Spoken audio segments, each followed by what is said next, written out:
What's going on, YouTube? This is What Would Josh Do, and this is going to be a quick video on a power bank that INIU sent me over for a review. I did not pay for this product, but they are not paying me to make this video. And I'm going to judge this product the same way as if I bought it. All right, so this is a 15 watt maximum speed wireless charging. That is through wireless. Now, if you use wired, it says it's 30 watts wired charging. And as you can see, there's the power bank. It's got a little stand on it, and it's got a little paw print. And if you look closely, you can see the model number down there at the bottom. On the back, it is very simple, so not a whole lot of information here. Just the model number, UPC, and stuff like that. Let's get it open. I hate it when that happens. Got it most of the way open. So in here, we've got the power bank and the user manual. Let's go ahead and get the power bank out and take a look at it. So it's pretty thin. It's a 10,000 milliamp hour. Yeah, okay. So that's actually not bad at all for a 10,000. If it were a 5,000, it'd be pretty thick, but it's not. Pretty cool design. You've got a cabled hair. Wow, 2 different cables. That's pretty crazy. This says in and out. This says in and out too. And then a power button. And then you have the little stand. Oh, and it's firm too. It's not flimsy at all. Look at that. So you can have it like that or have it like that. So that's pretty cool. We do have some information on the power bank. I'll let you pause that and read it for yourself. Basically all the specifications for the battery and the outputs and inputs and stuff. All right, so looks like we just literally have the little light. Oh, the paw print lights up. And right now the paw print is halfway full. So we're going to go ahead and fully charge this up. The goal is to fully charge this up, drain our phone to about 15-20%, and then see if it can get it to 100, which it should be able to do at a 10,000 milliamp hour, and see how long that takes, how hot this power bank gets during that process, and then see how long it takes to charge this battery from empty to full. And right now we're going to just plug it up. All right, so plugging it into a charger that can do more than 30 watts. It doesn't matter whether you use a 30 watt charger or a 100 watt charger. You're only going to get 30 watts max. So as you can see, we're charging it at almost 12 volts, 1.6 amps for 19 watts. So that's not bad at all. That should get us a full charge in a couple hours or so. Again, we're going to find out. So I'm going to let this fully charge and we'll be back to test out the protocols. All right, so the battery is fully charged. All the lights are full and it's not drawing any power currently. Currently draining the battery of this phone, so it's at 29%. It's at 27%. All right, so we got our battery down to 15%. We're gonna go ahead and disconnect the power bank from the wall. And then we're going to set the phone on the power bank. And I'm gonna do it from the lock screen so you can see the MagSafe. There you go. There's the MagSafe, 15% charged. It is 11:03. Let's come back in 30 minutes and see how much of a charge we've gained. All right, so it's been 30 minutes. It's pretty warm. We'll get an actual temperature reading. We have 3 of the 4 paw prints lit up, and we are currently at 45% battery. It says 42 more minutes until 80%. I do have my normal 80% limit disabled.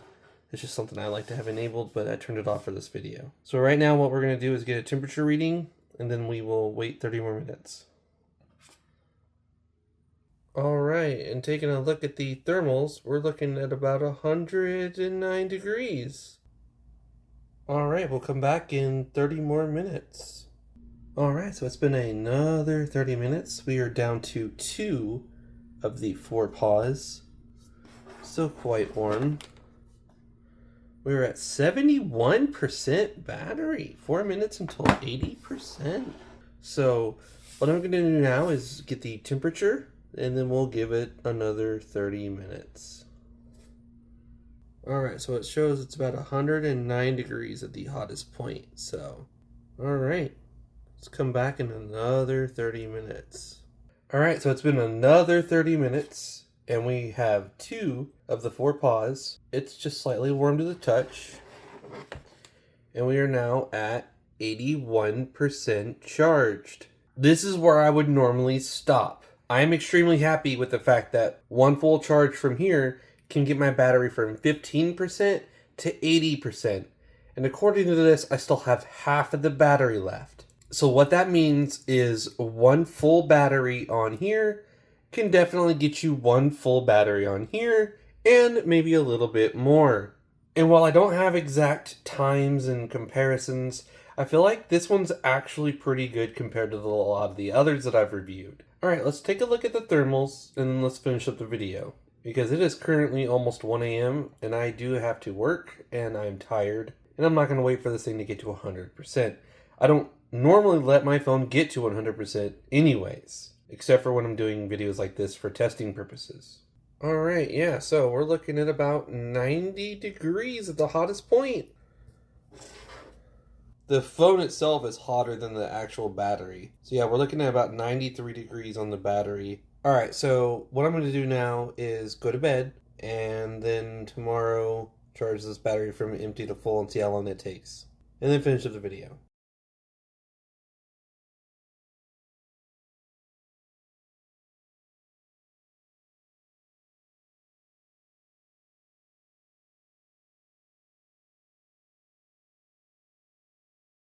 Alrighty, so it's been a couple days since the original video.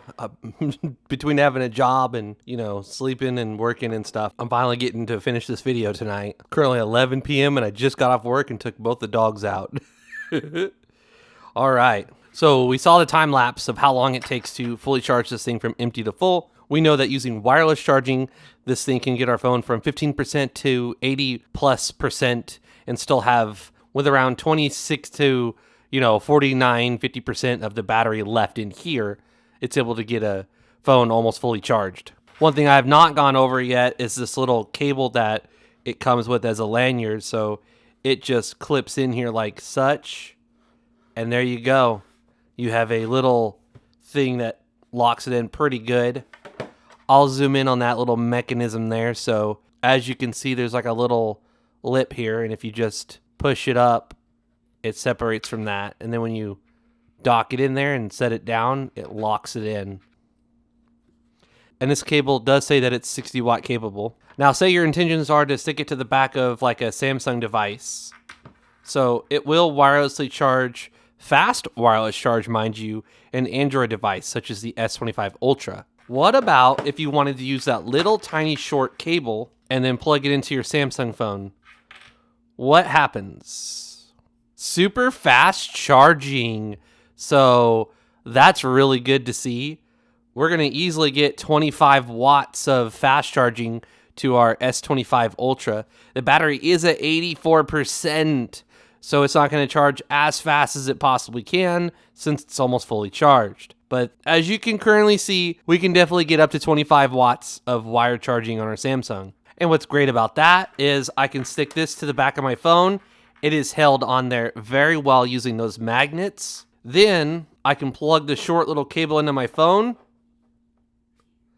and I can have super fast wired charging and the convenience of it glued to the back of my phone because this case has MagSafe support. For an Android device, this is going to be more efficient than wireless charging. It's going to charge your phone much faster. It's going to generate less heat, and a fully charged battery will get you a little bit more of a charge since it's wired and there's not nearly as much loss converting that, energy to wireless. And it's the same thing with the iPhone. So it's on there really good, magnetically secured. We'll plug in the cable.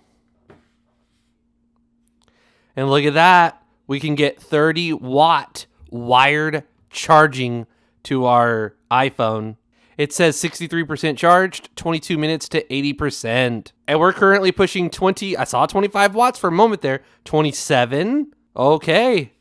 28. 29.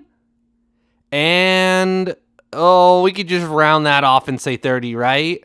All right, cool. So, 29.9. What the heck? Just give me the 30. 29.9? How's that even fair?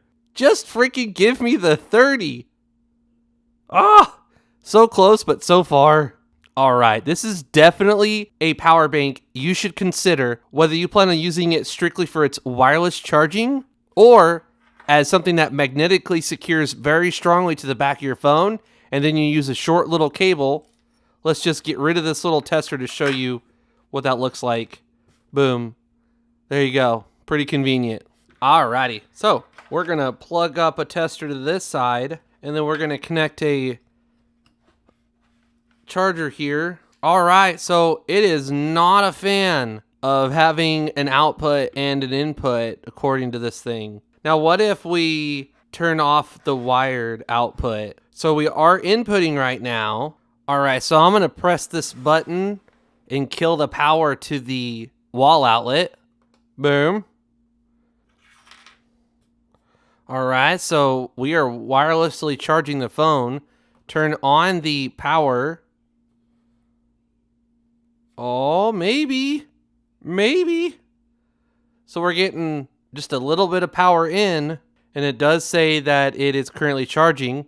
Although, wow, that's 40 something minutes to 80%. And earlier it was like, I think, I don't even remember, but it was much shorter. So yeah, we're only getting 6.5 watts from the wall and 5 watts going into this thing. So definitely not the best for pass-through charging.